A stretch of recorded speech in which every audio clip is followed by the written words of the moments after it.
Good morning students and welcome in our fifth lecture of some basic concept of chemistry. देखिए बच्चों, हमने fourth lecture में units के बारे में देखा था, एसआई सिस्टम के बारे में भी थोड़ी बहुत जानकारी ली थी। अब हम यूनिट्स को थोड़ा सा वापस से दोहराते हैं। यूनिट किसे कहते हैं? तो यूनिट की डेफिनेशन हमने देखी थी, the arbitrarily decided and universally accepted standards are called as units. तो इस तरह से हमने यूनिट को डिफाइन किया था। The arbitrarily decided and universally accepted standards are called as units. अब ढेर सारे सिस्टम्स है अलग अलग यूनिट्स के लिए और उन सिस्टम्स का अलग अलग जगह पे इस्तेमाल किया जाता है। अपने भारत की बात करते हैं, यहाँ पे रीजन टू रीजन लैंग्वेज बदलती है, वैसे मेजरमेंट सिस्टम भी बदलती है। हमारे भारत पर कई साल अंग्रेजों का राज रहा है, इसलिए हम ज़्यादा फेमिलियर है अंग्रेजों के मेजरिंग सिस्टम के साथ, जैसे कि एमकेएस सिस्टम है, सीजीएस सिस्टम है, एफपीएस सिस्टम है। लेकिन प्रॉब्लम ये हो रहा था कि इतनी सारी मेजरमेंट सिस्टम्स है तो इतने सारे कन्वर्शन फैक्टर्स भी हमें ध्यान में रखने पड़ेंगे, और दूसरी बात यह है कि लैंग्वेज का भी प्रॉब्लम आता था। इसलिए ये सारे मेजरमेंट सिस्टम्स फिर हमारे लिए सर दर्द का एक कारण बने हुए थे। इसलिए हमने क्या किया कि भाई दुनिया एक है तो क्या होनी चाहिए, मेजरमेंट सिस्टम भी एक होनी चाहिए। इसलिए एक कमेटी तैयार की गई और उस कमेटी ने हमें एक सिस्टम दी, उस सिस्टम का नाम है एसआई सिस्टम। उस कमेटी को GCWM ऐसा कहा जाता है, और GCWM का लॉन्ग फॉर्म क्या है? The general conference of weights and measurement. तो उन्होंने हमें एसआई सिस्टम दिया है। अब एसआई सिस्टम जो है उसका नाम सबको पता है, इंटरनेशनल सिस्टम फॉर यूनिट्स, ये अंग्रेजी में कहा जाता है उसे, और फ्रेंच उसका ओरिजिनल नेम है इंटरनेशनली डी यूनिट्स, और इसी नाम से उसका एब्रिविएशन तैयार हुआ है एसआई सिस्टम। तो इस तरह से हमने यूनिट्स के बारे में एंड एसआई सिस्टम के बारे में देखा था। अब हमें जाना है उसके थोड़ा सा आगे। अब ढेर सारी फिजिकल क्वांटिटीज है और ढेर सारे फिजिकल क्वांटिटीज को हमें मेजर करना है, और वो भी एसआई सिस्टम में मेजर करना है। तो उसके लिए कौन से यूनिट्स है, तो ये हमें देखना है। साथ में हमें एक और टर्म भी देखना है, फंडामेंटल यूनिट्स। फंडामेंटल यूनिट्स किसे कहा जाता है? देखो, हमारी फंडामेंटल यूनिट्स है क्लोथ, शेल्टर एंड फूड। अगर इन तीनों में से कोई एक भी नहीं मिला तो हम जी नहीं पाएंगे, बराबर है। फूड नहीं मिला तो जिंदा नहीं रह पाएंगे, शेल्टर नहीं मिला तो भी नहीं जिंदा रह पाएंगे ज़्यादा दिन तक, और क्लोथ्स नहीं मिले तो भी हम घर से बाहर ही नहीं निकल नहीं पाएंगे। तो ये फंडामेंटल नीड्स है और ये तो हमें चाहिए ही चाहिए, इनके बिना हम नहीं जी सकते। हाँ, मोबाइल नहीं मिला तो चल जाएगा, एडजस्ट कर लेंगे हम, लेकिन ये तीन बेसिक नीड है ही। वैसे ही यूनिट्स मेजरमेंट करने के लिए हमें फंडामेंटल क्वांटिटीज की जरूरत पड़ती है। तो सबसे पहला सवाल ये होता है कि फंडामेंटल क्वांटिटी का मतलब क्या होता है? फंडामेंटल क्वांटिटी जो है वो 7 इन नंबर है। तो what is mean by fundamental quantity? दुनिया की कोई भी फिजिकल क्वांटिटी मेजर करने के लिए कम से कम जितनी फिजिकल क्वांटिटीज की जरूरत पड़ती है उन फिजिकल क्वांटिटीज को हम क्या कहते हैं? फंडामेंटल क्वांटिटीज बोलते हैं। मतलब बिना फंडामेंटल क्वांटिटीज के आप किसी भी क्वांटिटी को मेजर नहीं कर पाओगे।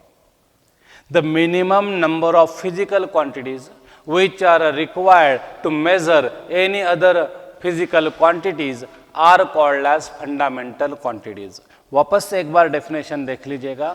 The minimum number of physical quantities which are required to measure another physical quantities are called as fundamental quantities. Fundamental quantities कितनी है? 7 इन नंबर है। इसका मतलब दुनिया की किसी भी चीज को मेजर करना है तो हमें ये 7 फंडामेंटल क्वांटिटीज की जरूरत लगेगी, या इससे कम लगेगी, लेकिन किसी भी 8वें क्वांटिटी की जरूरत नहीं लगेगी, बराबर है। तो इस 7 फंडामेंटल क्वांटिटी में से हम 1 यूज के मेजरमेंट कर सकते हैं, 2 यूज करके मेजरमेंट कर सकते हैं, 3 यूज करके मेजरमेंट कर सकते हैं, 4 यूज करके मेजरमेंट कर सकते हैं, 7 के 7 क्वांटिटी यूज करके मेजरमेंट कर सकते हैं, लेकिन हमें 8वें क्वांटिटी की जरूरत नहीं पड़ेगी। तो फिजिकल क्वांटिटीज को मेजर करना है तो हमें कम से कम 7 क्वांटिटीज को यूज करना ही पड़ता है और इनके बिना कोई मेजरमेंट पॉसिबल नहीं है। और ऐसे फिजिकल क्वांटिटी को हम क्या बोलते हैं? फंडामेंटल क्वांटिटीज बोलते हैं। अब फंडामेंटल क्वांटिटीज 7 कौन सी है? 7 फंडामेंटल क्वांटिटीज कौन सी है? तो पहला है मास, दूसरा है लेंथ, तीसरा है टाइम, चौथा है टेम्परेचर, उसके बाद है amount of substance, amount of matter, उसके बाद है ल्यूमिनस इंटेंसिटी मतलब इंटेंसिटी ऑफ लाइट,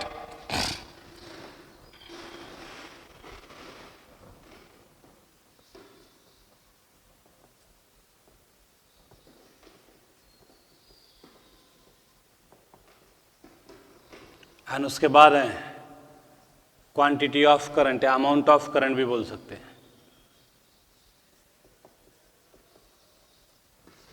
या फिर हम इलेक्ट्रिक करंट ऐसा भी कह सकते हैं। क्वांटिटी ऑफ करंट या इलेक्ट्रिक करंट बोला तो भी चलेगा। तो ये वो 7 फंडामेंटल क्वांटिटीज है जिनका इस्तेमाल करके हम रिमेनिंग सारी फिजिकल क्वांटिटीज को मेजर कर सकते हैं। याद रहे इन सबको यूज करना ही पड़ेगा ऐसा नहीं है, हम इसमें से कोई एक भी यूज कर सकते हैं, 2 भी यूज कर सकते हैं, या फिर सारी की सारी यूज कर सकते हैं। तो ये 7 फंडामेंटल क्वांटिटीज है। तो एक बार मैं वापस रिपीट करता हूँ डेफिनेशन, ब्रॉडली हम ऐसा बोल सकते हैं, the minimum number of physical quantities which are required to measure remaining physical quantities are called as fundamental quantities, and वो 7 इन नंबर है, बराबर है, 7 इन नंबर है। अब देखो मास को मेजर करना है तो ऐसा सिस्टम में उसके लिए यूनिट कौन सा सिलेक्ट किया गया? तो मास के लिए ऐसा यूनिट है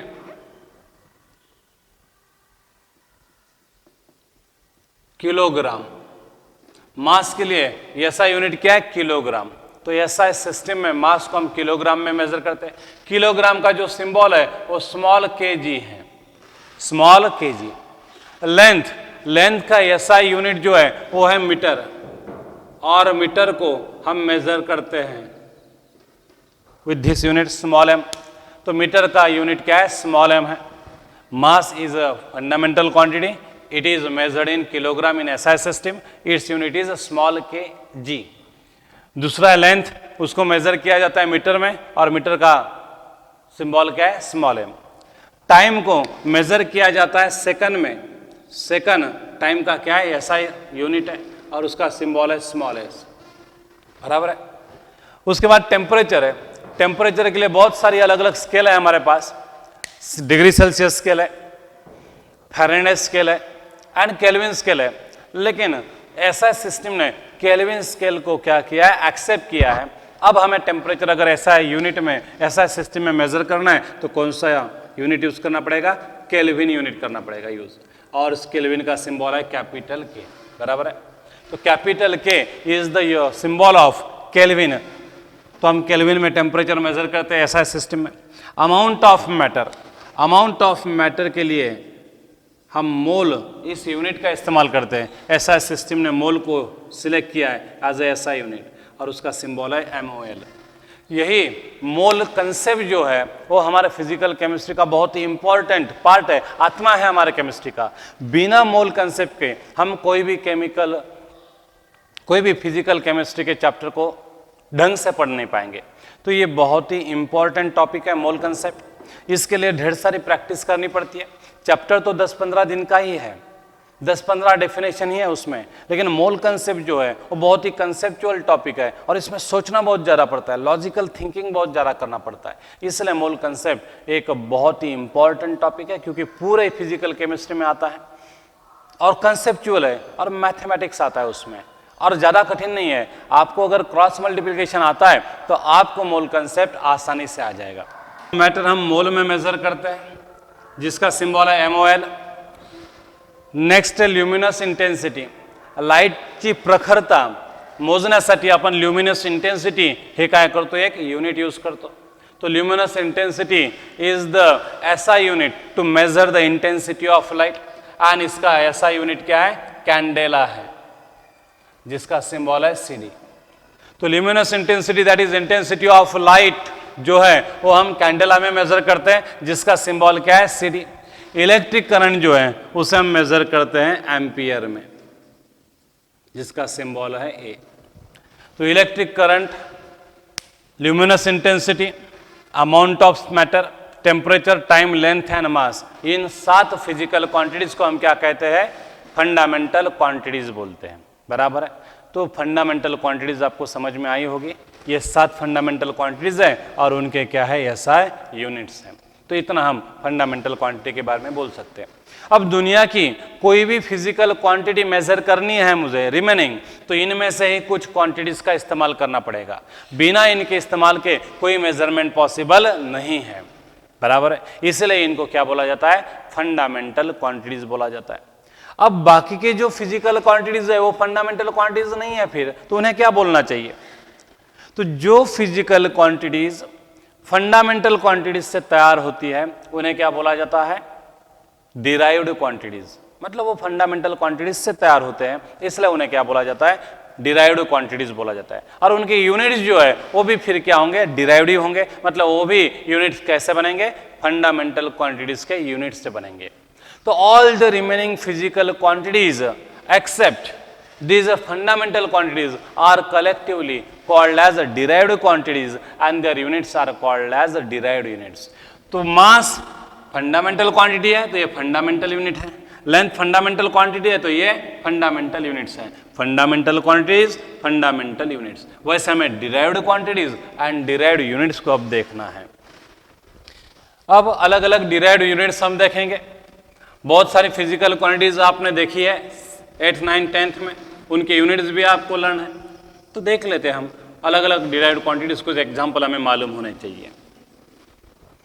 अब हम एक एग्जांपल लेंगे डिराइव्ड क्वांटिटी का, एरिया।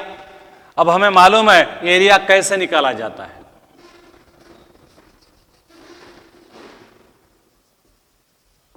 अलग अलग शेप्स के, ज्योमेट्रिकल शेप्स के आपको एरिया के फार्मूले मालूम है, और फार्मूले मालूम है तो फिर हम क्या कर सकते हैं? उनके यूनिट्स भी डिराइव कर सकते हैं। All the remaining physical quantities other than fundamental quantities are called as derived quantities. तो उसमें पहला मैं एग्जांपल लेता हूं किसका? एरिया का।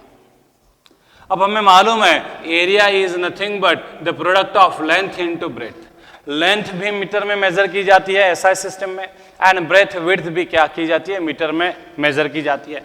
तो लेंथ का यूनिट मीटर एंड विड्थ का यूनिट भी मीटर, इसलिए एरिया का यूनिट क्या होगा? Metre square. तो एरिया कैलकुलेट करने के लिए मुझे एक ही फंडामेंटल क्वांटिटी की जरूरत लगी, वो यानी लेंथ। लेंथ इंटू लेंथ बराबर है metre into metre, that is metre square. तो ये मीटर स्क्वायर जो है ये क्या है? फिर डिराइव्ड यूनिट है किसका? एरिया का। तो area is a derived quantity and metre square is its derived unit. Volume है, वॉल्यूम मेजर करने के लिए हमें कितने फंडामेंटल क्वांटिटी की जरूरत लगती है? तो वॉल्यूम का फार्मूला भी आपको मालूम है, length into width into height. Length, width into height, ये तीनों भी लेंथ ही है। मतलब वॉल्यूम मेजर करने के लिए भी 7 में से कितनी फंडामेंटल क्वांटिटीज का इस्तेमाल करना पड़ा? सिर्फ एक, वो यानी कौन सी? लेंथ। तो metre into metre into meter. So what is the unit of volume? Meter cube. So this is derived from the unit meter, इसलिए इस यूनिट को हम बोलते हैं डिराइव्ड यूनिट मीटर क्यूब, और ये है derived physical quantity that is volume. तो एरिया है, वॉल्यूम है, इनको मेजर करने के लिए फंडामेंटल क्वांटिटी लेंथ की जरूरत पड़ी, सिर्फ एक ही का इस्तेमाल करना पड़ा। तो वॉल्यूम यानी LBH है जिसका यूनिट है मीटर क्यूब, एरिया यानी LB है जिसका यूनिट क्या है? Metre square. इसके बाद हम और एग्जांपल ले सकते हैं, जैसे कि डेंसिटी है। डेंसिटी है, डेंसिटी का आपको सबको फॉर्मूला मालूम है, क्या है? Mass upon volume. अब डेंसिटी ये डिराइव्ड क्वांटिटी है क्योंकि ये भी फंडामेंटल क्वांटिटी से तैयार हुई है, मास अपॉन वॉल्यूम। अब मास को हम मेजर करते हैं किलोग्राम में, जिसका यूनिट क्या है स्मॉल केजी, एंड वॉल्यूम को अभी हमने देखा है किसमें मेजर करते हैं मीटर क्यूब में। अब देखो डेंसिटी मेजर करने के लिए हमें कितनी फंडामेंटल क्वांटिटीज की जरूरत पड़ी, मास एक एंड मीटर दूसरा, बराबर है। मतलब हमें डेंसिटी निकालने के लिए ज्यादा से ज्यादा कितने फंडामेंटल क्वांटिटी को यूज करना पड़ा, 2, mass and length. Length 3 bar use की लेकिन है तो एक ही फंडामेंटल क्वांटिटी ना, तो एक लेंथ और दूसरा मास, ऐसे 2 फंडामेंटल क्वांटिटी का इस्तेमाल करके हमने क्या किया है, डेंसिटी को कैलकुलेट किया है। तो density is a derived quantity and this is a derived SI unit. उसके बाद है वेलोसिटी। वेलोसिटी का भी फार्मूला आपको मालूम है, distance travelled upon time. Distance travelled मतलब लेंथ, डिस्टेंस यानी लेंथ ही है तो उसका यूनिट क्या होगा मीटर, एंड टाइम रिक्वायर्ड यानी क्या है सेकंड। तो what is the unit of velocity, metre per second. तो देखो वेलोसिटी मेजर करने के लिए भी हमें कितने फंडामेंटल क्वांटिटी की जरूरत पड़ी, 2, लेंथ एंड टाइम की। तो यहाँ पे वेलोसिटी हमें मेजर करनी पड़ी लेकिन उसके लिए हमारे पास सिर्फ 2 ही फंडामेंटल क्वांटिटीज है, metre and time and second. तो वैसे ही सारी फिजिकल क्वांटिटीज कैलकुलेट करने के लिए हमें 1, 2 या 7 के साथ फिजिकल क्वांटिटी की जरूरत पड़ेगी। तो by using only fundamental quantities we can derive any other physical quantity, we can find out the unit of any other physical quantity. तो मीटर पर सेकंड ये क्या है, वेलोसिटी का यूनिट है। उसके बाद फोर्स, आपको फार्मूला मालूम है, फोर्स का फार्मूला है मास इनटू एक्सेलरेशन। मास का ऐसा यूनिट क्या है, किलोग्राम, एंड एक्सेलरेशन का यूनिट आप सबको मालूम है क्या है, मीटर पर सेकंड स्क्वायर। अब देखो फोर्स मेजर करने के लिए हमें कितनी फंडामेंटल क्वांटिटीज की जरूरत पड़ी, मास की जिसका यूनिट किलोग्राम है, लेंथ की जिसका यूनिट मीटर है, एंड टाइम की जिसका यूनिट सेकंड है। तो by using mass, length and time we can measure force. तो फोर्स द डिराइव्ड क्वांटिटी हुई एंड फोर्स का ये जो यूनिट है उसे हम क्या बोलते हैं, डिराइव्ड यूनिट। लेकिन in the honour of Newton हम kilogram metre per second square को किस नाम से जानते हैं, न्यूटन के नाम से। तो न्यूटन ने ग्रेविटेशनल लॉज दिए हैं और उस न्यूटन के ऑनर में हम kilogram metre per second square को किस नाम से जानते हैं, न्यूटन। तो इस तरह से हम फोर्स मेजर कर सकते हैं। उसके बाद प्रेशर है, प्रेशर इज इक्वल टू क्या है, परपेंडिकुलर फोर्स अपॉन एरिया। अभी हमने फोर्स के यूनिट डिराइव किए हैं। फोर्स का यूनिट क्या है, kilogram metre per second square, and area का यूनिट क्या है भाई, मीटर स्क्वायर। अभी हमने देखा। अब इसको सिंप्लीफाई करूंगा तो 1 मीटर कैंसिल होगा तो क्या आएगा, किलोग्राम पर मीटर पर सेकंड स्क्वायर। तो this is the unit for pressure. तो प्रेशर ये भी एक डिराइव्ड क्वांटिटी है एंड उसका डिराइव्ड यूनिट क्या है, किलोग्राम पर मीटर पर सेकंड स्क्वायर, बराबर है। इसको हम in the honour of Pascal क्या बोलते हैं, पास्कल बोलते हैं। तो किलोग्राम पर मीटर पर सेकंड स्क्वायर को हम पास्कल बोलते हैं, kilogram metre per second square को हम न्यूटन बोलते हैं। तो हमने साइंटिस्ट के नाम दे दिए। अब इतना लंबा यूनिट बोलने से अच्छा है न्यूटन बोल दो। तो सिंपलिसिटी मेंटेन करने के लिए और साइंटिस्ट को ऑनर देने के लिए हमने ऐसे सिंबल का इस्तेमाल किया है, ठीक है। तो ये कुछ थे डिराइव्ड क्वांटिटीज के एग्जांपल। अब ऐसी ढेर सारी डिराइव्ड क्वांटिटीज है और उनके बहुत सारे क्या है, डिराइव्ड यूनिट्स हैं। तो हमें कुछ एग्जाम्पल के तौर पर मालूम होने चाहिए थे, इसलिए हमने ये लिए। तो आपको फंडामेंटल क्वांटिटीज किसे बोला जाता है ये समझ में आ गया, एंड डिराइव्ड क्वांटिटीज किसे बोला जाता है ये भी समझ में आ गया। तो देखो भाइयों, क्या आपको फंडामेंटल क्वांटिटीज सच में समझ में आ गई? ऐसी क्वांटिटीज जिसका इस्तेमाल किया जाता है दूसरे फिजिकल क्वांटिटीज को मेजर करने के लिए। ऐसे कितने फिजिकल क्वांटिटीज है जिसका इस्तेमाल किया जाता है दूसरों को मेजर करने के लिए? तो हमने ऑब्जर्वेशन बेसिस पर देखा कि किसी भी चीज को मेजर करने के लिए हमें ज्यादा से ज्यादा 7 क्वांटिटी की जरूरत पड़ती है। इनके बिना किसी भी मेजरमेंट पॉसिबल नहीं है। इसलिए इन मिनिमम 7 फिजिकल क्वांटिटीज को क्या बोला जाता है? फंडामेंटल क्वांटिटीज, और इनके यूनिट्स को बोला जाता है फंडामेंटल यूनिट्स। इन्हीं का इस्तेमाल करके जो फिजिकल क्वांटिटी तैयार होती है उसे बोला जाता है डिराइव्ड क्वांटिटी, एंड उसके यूनिट को बोला जाता है डिराइव्ड यूनिट्स। तो ये एक हमें मालूम चाहिए।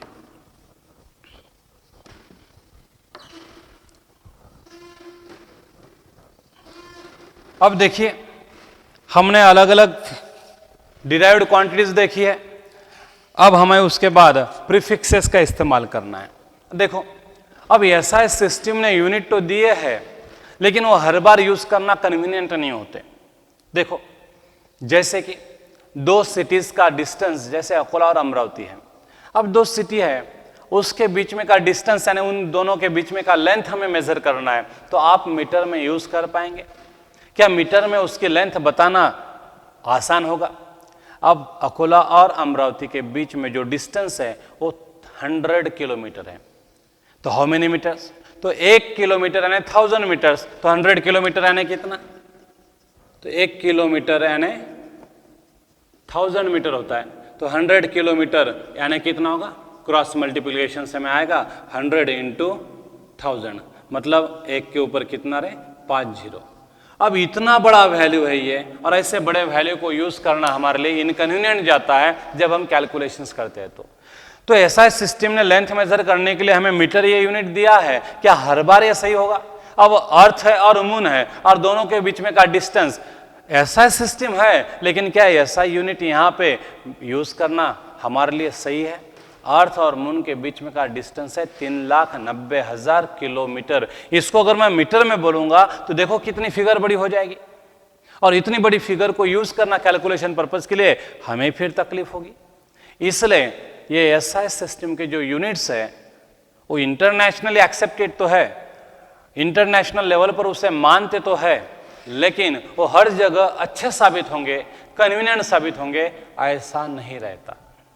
अब सादी दूसरा एग्जांपल लेते हैं, मुझे एटम का डायमीटर मेजर करना है या एटम की रेडियस मेजर करना है, तो क्या उसके लिए मैं मीटर का इस्तेमाल कर सकता हूँ? अब मीटर स्केल लेके आया और कहाँ है एटम दिखाओ मेरे को उसकी रेडियस मेजर करनी है, तो क्या मैं मीटर स्केल का इस्तेमाल करके एटम का रेडियस मेजर कर पाऊंगा? नहीं, क्योंकि मीटर ये टू मच बिगर यूनिट हो जाता है for radius of atom. For the distance between moon and earth metre ये बहुत छोटा पड़ता है, तो कभी ऐसा यूनिट बहुत छोटे पड़ जाते हैं तो कभी ऐसा यूनिट बहुत बड़े हो जाते हैं। और ऐसे वक्त हम क्या करें?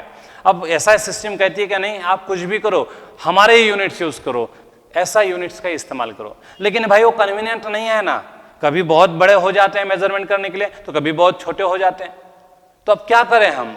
तो इस पर भी उन्होंने उपाय बताया हमें कि क्या करना है ऐसे वक्त। अगर ऐसे प्रॉब्लम आते हैं तो इसका उपाय भी उन्होंने बताया कि वो कहते हैं कि यूनिट आप ऐसा सिस्टम के यूज करो, लेकिन उसको छोटा बड़ा बनाने के लिए कुछ प्रीफिक्सेस का इस्तेमाल करो। जैसे मीटर को बड़ा बनाने के लिए हम जनरली किलो का इस्तेमाल करते हैं, जिस भी यूनिट के सामने किलो लगता है तो 1000 गुना बड़ी हो जाती है। कभी मीटर के सामने सेंटी लगता है, मतलब वो 100th हो जाता है। तो ऐसे कुछ प्रीफिक्सेस हमें देखना है और इन प्रीफिक्सेस को यूज करके हम ऐसा सिस्टम के यूनिट को छोटा या क्या कर सकते हैं, बड़ा कर सकते हैं। तो ये जो भी यूनिट्स है हम बारे में देख लेते हैं। धन्यवाद बच्चों। नेक्स्ट चैप्टर में हम ये प्रीफिक्सेस देखेंगे।